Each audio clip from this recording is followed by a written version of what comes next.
और हमारी वीडियो सबसे पहले देखने के लिए बेल बटन को दबाइए। गुड मॉर्निंग साथियों। स्टार्ट कर लेते हैं आज का अपना टॉपिक टेंस। ये टेंस की टेबल है। टेंस की टेबल से हम समझेंगे कि कौन से टेंस की वर्ब किस टाइम यूज की जाती है।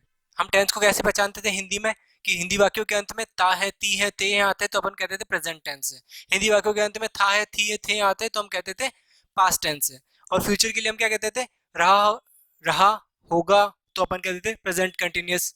जो भी फ्यूचर की बात करनी होती है उसके लिए अपन रहा यूज करते हैं। ठीक है, कि होंगे, होंगे, होगी, उसके लिए अपन फ्यूचर टेंस का यूज करते हैं। उसके अंदर भी इंडेफिनिट आ जाता है, कंटिन्यूस भी आ जाता है, परफेक्ट भी आता है, परफेक्ट कंटिन्यूस भी आता है। इन सभी के अंदर प्रेजेंट, पास्ट और फ्यूचर के अंदर टोटल 12 टेंस है। अब टेंस की टेबल जिनको याद है वो भी इस लेक्चर को पूरा देखिए। इस वीडियो के अंदर आपको पता चलेगा कि जो आपने आज तक पढ़ा है उसके अलावा भी एक्स्ट्रा कई चीजें हैं। देखिए स्टार्ट करते हैं आज का अपना टॉपिक। वैसे टेंस होता है कि एक बार इसकी डेफिनेशन पे ध्यान दे तो टेंस क्या होता है? टेंस का पहचान ही कैसी होती है? टेंस की पहचान होती है वर्ब से। तो अपन कह सकते हैं टेंस की डेफिनेशन में tense is a verb which represents, जो कि दर्शाती है, क्या दर्शाती है? A particular point of time, किसी निश्चित समय को दर्शाती है कि वो काम आज हुआ, पहले हो चुका था या फ्यूचर में होगा। वर्ब क्या है? जो कि टाइम को शो करती है। इसलिए इस टॉपिक को कई बार टेंस एंड टाइम भी कहते हैं क्योंकि टाइम को शो करता है टेंस। ठीक है, अपन देख लेते हैं। हिंदी वाक्यों के अंत में जैसे कोई सेंटेंस आ गया तो अपन पहले उसकी हिंदी करेंगे, फिर देखेंगे कि लास्ट में क्या आ रहा है, ता है आ रहा है, ती है आ रहा है, या रहा, होंगे आ रहा है। ऐसे टेंस को पहचानेंगे नहीं, वो पुराना टाइम हो गया, बच्चों वाला। अब अपन क्या करेंगे? वर्ब देखेंगे। सेंटेंस के अंदर वर्ब क्या आ रही है? He goes to school daily. He goes to school daily, verb की जो फॉर्म है गो, उसके अंदर क्या लग रहा है? यस। अगर वर्ब की फॉर्म आ जाए सिंपल, वर्ब की कौन सी फॉर्म? First form. वर्ब की फर्स्ट फॉर्म आ जाए और उसके साथ में सब्जेक्ट अगर सिंगुलर है तो वर्ब भी सिंगुलर, सब्जेक्ट प्लूरल है तो वर्ब भी प्लूरल, उस हिसाब से ऐसी यस लग जाएगा तो वो कौन सा टेंस हो जाएगा? प्रेजेंट इंडेफिनेट, प्रेजेंट इंडेफिनेट या प्रेजेंट सिंपल। ठीक है, नेक्स्ट अपन आता है पास्ट इंडेफिनेट पे। 12, टोटल 12 टेंस है, इनमें से केवल एक ही टेंस ऐसा है, केवल एक ही टेंस ऐसा है जिसके अंदर क्या आती है? वर्ब की सेकंड फॉर्म आती है। ठीक है, बाकी किसी में नहीं आएगी। एक ही टेंस है जिसके अंदर वर्ब की सेकंड फॉर्म आती है, वो कौन सा है? Past indefinite. ठीक है, और इंट्रोगेटिव नेगेटिव में अपन क्या लेते हैं? डिड के साथ में वर्ब की फर्स्ट फॉर्म लेते हैं। फिर आते हैं अपन फ्यूचर इंडेफिनिट पे। फ्यूचर इंडेफिनिट में क्या आता है? विल, शैल। अपन एक बार देखें तो विल शैल क्या होते हैं? विल शैल होते हैं मॉडल, और इसके मॉडल के साथ में अपन जानते हैं हमेशा क्या आती है? वर्ब की फर्स्ट फॉर्म। इसलिए विल शेल के साथ में क्या है? ये वर्ब की फर्स्ट फॉर्म। ये आए तो फ्यूचर टेंस, ये आए तो प्रेजेंट टेंस, ये आए तो पास्ट टेंस। पास्ट के ये सब इंडेफिनेट है तीनों टेंस के। ठीक है, अपन आते हैं कंटिन्यूअस टेंस पे। प्रेजेंट का कंटिन्यूअस लेते हैं अपन तो उसके अंदर हेल्पिंग वर्ब तो क्या होगी? Is am are. इस किसके साथ लगेगा? सिंगुलर के साथ में। एम किसके साथ लगेगा? ओनली आई के साथ में। ये किसके साथ लगेगा? प्लूरल के साथ में। ये लिख दूं यहाँ पे एक बार मैं, सिंगुलर के साथ में। ठीक है, कंटिन्यूअस टेंस जब भी होगा, चाहे ये वाला कंटिन्यूअस टेंस हो या फिर परफेक्ट कंटिन्यूअस टेंस हो, मेन वर्ब तो फिक्स होगी। टोटल 12 में से 6 टेंस की वर्ब फिक्स हो गई। मेन वर्ब क्या होगी? वर्ब की एनजी फॉर्म। देखिए वर्ब की एनजी फॉर्म आ रही है।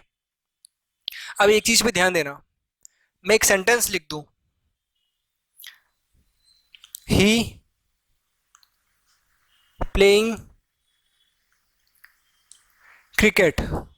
मैं कहना क्या चाहता हूं कि वह क्रिकेट खेल रहा है। ठीक है, प्रेजेंट में कहना चाहता हूं मैं। अगर मैंने यहाँ पे, मैं कहना चाहता हूं, अगर मैं कहना प्रेजेंट में चाह रहा हूं और लेकिन मैंने इतना सा लिख दिया ही प्लेइंग क्रिकेट, तो क्या बता सकता हूँ कि प्रेजेंट में या पास्ट में या फ्यूचर में? नहीं बता सकता। कब बता पाऊंगा? ये तो इसकी क्या है? Main verb. जब तक हेल्पिंग वर्ब नहीं आएगी मैं टेंस का पता नहीं लगा सकता। अगर यहाँ पे ही के साथ में इज आया तो क्या हो जाएगा? प्रेजेंट। ही के साथ में क्या आ जाए? अगर वॉज आ जाए तो क्या हो जाएगा? पास्ट। और यहीं पे क्या आ जाए? ही के साथ में he will be, he will be playing आ जाए तो क्या हो जाएगा? फ्यूचर टेंस हो जाएगा। ठीक है, अब यहां तक का टेंस भी क्लियर है, यहां तक का टेंस भी क्लियर है। हेल्पिंग वर्ब आई, उसके साथ में वर्ब की NG form I, helping verb के साथ में वर्ब की एनजी फॉर्म आई। यहाँ पे भी हेल्पिंग हेल्पिंग वर्ब है, विल शैल। इसके साथ में क्या आनी चाहिए? वर्ब की एनजी फॉर्म आनी चाहिए। ये एक्स्ट्रा बी कैसे आ रहा है? ये एक्स्ट्रा बी को क्यों घुसा है यहाँ पे? बी को घुसाने का रीजन समझना। विल शैल क्या होता है? मॉडल होते हैं। ठीक है, किसी बुक में नहीं मिलेगी ये चीजें कि ये मॉडल होते हैं, इसलिए यहाँ आती है। टेंस की टेबल का पूरा डिस्क्रिप्शन नहीं मिलेगा। व्हील शेल क्या होते हैं? मॉडल होते हैं। मॉडल क्या कहते हैं? हमेशा हमारे साथ तो क्या आनी चाहिए? वर्ब की क्या आनी चाहिए? फर्स्ट फॉर्म आनी चाहिए, ठीक है। तो इसके लिए तो चाहिए इनके साथ में वर्ब की फर्स्ट फॉर्म, और वर्ब की जो एनजी फॉर्म है, किसी भी सेंटेंस में देख लेना, वर्ब की एनजी फॉर्म अगर प्रॉपर वर्ब है, पूरी सेमी वर्ब नहीं, पूरी वर्ब है, तो वो कभी भी अकेली नहीं आएगी। जैसे ये सेंटेंस वापस ले लो, ही इज प्लेइंग, क्या सेंटेंस सही है? नहीं है। इसके साथ में कोई ना कोई हेल्पिंग वर्ब का आना जरूरी है। वर्ब की एनजी फॉर्म कभी भी अकेली नहीं आती है, इसके साथ में हेल्पिंग वर्ब आती है अगर ये वर्ब है तो। अगर ये पार्टिसिपल है तो बात चेंज हो जाती है, ठीक है। इसके साथ में हेल्पिंग वर्ब आनी चाहिए। ये तो कहता है जो आईएनजी फॉर्म है, मेरे को तो क्या चाहिए, एक हेल्पिंग वर्ब।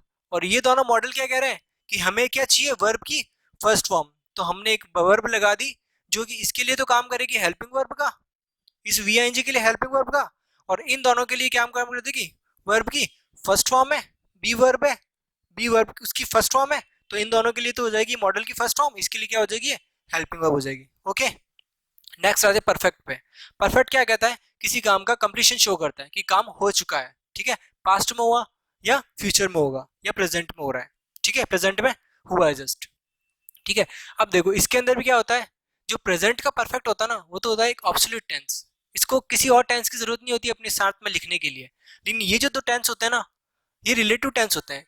इस टेंस को अगर मैंने लिख दिया कहीं पे भी, देखो स्पीकिंग में तो चल जाता है, स्पीकिंग में क्या होता है कि इसके साथ वाला जो टेंस होता है वो कई बार सामने वाले के लिए क्या होता है, अंडरस्टूड होता है। तो स्पीकिंग में तो इसको सिंपल अपन लिख सकते हैं केवल इस एक टेंस को, इस एक को अलग लिख सकते हैं।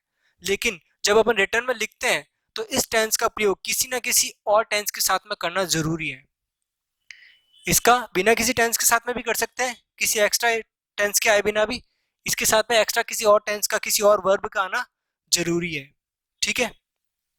अब इसके अंदर भी एक बार देखो, ये तो क्या हो गई, helping verb has have perfect tense है, परफेक्ट टेंस लेता है अपने साथ में वर्ब की थर्ड फॉर्म। तीनों परफेक्ट में क्या है, मेन वर्ब क्या है, वर्ब की थर्ड फॉर्म, ठीक है। और वर्ब की थर्ड फॉर्म भी कभी भी अकेली नहीं आती है, जैसे वर्ब की एनजी फॉर्म अकेली नहीं आती है, थर्ड फॉर्म भी कभी अकेली नहीं आएगी, साथ में क्या लेगी, हेल्पिंग वर्ब, ठीक है। इसने अपने साथ में हेल्पिंग वर्ब ले ली, हैज हैव, ये शो करेगा प्रेजेंट को, प्रेजेंट का परफेक्ट। हैड अगर ले ली तो ये शो करेगा पास्ट को, पास्ट का परफेक्ट। अगर विल शैल, अपन जानते हैं विल शैल, जितने भी विल शैल है सब किसको शो कर रहे हैं, फ्यूचर को शो कर रहे हैं। तो यहाँ पे विल शैल तो क्या है, मॉडल है, वापस ये वाली चीज। ये मॉडल तो क्या कहता है, हमें क्या चाहिए, वर्ब की क्या चाहिए, फर्स्ट फॉर्म चाहिए। ये V3 क्या कहता है, मैं वर्ब की थर्ड फॉर्म हूँ, बिना हेल्पिंग वर्ब के नहीं आऊंगा। तो इसके लिए तो ये हैव लगा दिया अपन ने क्या दिया दिया, ये हैव, इसके लिए तो क्या हो गया, हेल्पिंग वर्ब। इन दोनों के लिए क्या हो गया, वर्ब की फर्स्ट फॉर्म। वर्ब की फर्स्ट फॉर्म होती है ना, हैव की फॉर्म चलती है, हैव, हैड, हैड। बी की भी चलती है, आपको पता हो तो, लिखी नहीं मैंने यहाँ पे बी।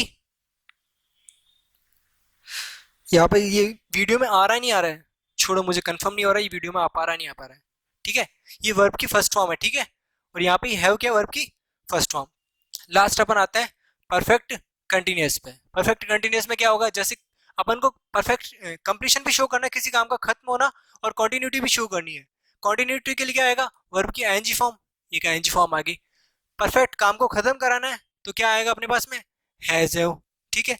अब ये एक्स्ट्रा ये बीन क्यों आया है, वही चीज, वर्ब की आईएनजी फॉर्म क्या कहती है, मुझे तो क्या चाहिए, हेल्पिंग वर्ब। हेल्पिंग वर्ब के बिना मैं नहीं आऊंगी, तो इसने कह दिया मेरे लिए तो एक हेल्पिंग वर्ब लगाओ। हैज हैव क्या है, हैज हैव क्या है, अब ये कहते हैं हमारे बाद में हमेशा क्या आनी चाहिए, वर्ब की थर्ड फॉर्म। अब ये हैज हैव के साथ में वर्ब की थर्ड फॉर्म क्या है, जैसे ये वर्ब की फर्स्ट फॉर्म थी बी, यहाँ पे वर्ब की थर्ड फॉर्म है बीन। ये क्या है, वर्ब की थर्ड फॉर्म है, बी की थर्ड फॉर्म है ये बीन। हैज हैव के साथ में वर्ब की थर्ड फॉर्म भी लगी, परफेक्ट हो गया, आगे आईएनजी लग गया तो कंटिन्यूअस भी हो गया, परफेक्ट कंटिन्यूअस। सेकंड अपन आते हैं हेड के साथ में, वही चीज है, हेड भी कहते हैं मेरे साथ में क्या आनी चाहिए, वर्ब की थर्ड फॉर्म। थर्ड फॉर्म में आ गई वर्ब की बीन, और ये कहता है कि मेरे साथ में क्या आनी चाहिए, हेल्पिंग वर्ब। ये बीन इसके लिए क्या काम कर देगी, हेल्पिंग वर्ब का, ठीक है। लास्ट आता है विल शैल के साथ में have plus been plus verb की आईएनजी फॉर्म। वी आईएनजी क्या आएगा, वही बात, मुझे क्या चाहिए, हेल्पिंग वर्ब, ठीक है। विल शैल एक मॉडल है, मॉडल क्या कहते हैं, मेरे साथ में क्या आनी चाहिए, वर्ब की फर्स्ट फॉर्म आनी चाहिए। तो वर्ब की फर्स्ट फॉर्म लगाने के लिए तो हमने क्या लगा दिया अपन ने, हैव हैड, हैड चलती है, वर्ब की फर्स्ट फॉर्म में तो अपन ने लगा दिया हैड। और ये कहता है मेरे को क्या चाहिए, हेल्पिंग वर्ब। अब मैं इसको हेल्पिंग वर्ब बना दूं तो क्या, हैव कोई बन तो सकती है, लेकिन हैव भी क्या कहता है, ऊपर देखे तो अपन, हैज हैव ने क्या कहा, मेरे साथ में क्या आनी चाहिए, वर्ब की थर्ड फॉर्म। हैज हैव ने कहा था मेरे साथ में आनी चाहिए वर्ब की थर्ड फॉर्म। यहाँ पे भी हैव आया है तो अपन वर्ब की थर्ड फॉर्म में लगाएंगे, बी की थर्ड फॉर्म है ये, यहाँ पे लगी थी बी, यहाँ पे लगी थी बी की फर्स्ट फॉर्म, ये बी की थर्ड फॉर्म है, बी की V3 है ये, बीन, और ये काम करेगी इसके लिए किसका, हेल्पिंग वर्ब का। ठीक है, आज के लेक्चर में अपन ने पढ़ा कि टेंस का आइडेंटिफिकेशन कैसे होता है, उसके अंदर जो छुपी हुई चीजें थी है मॉडल वगैरह की, ये चीजें अपन ने समझी। ठीक है, आज के लिए इतना ही, थैंक्स।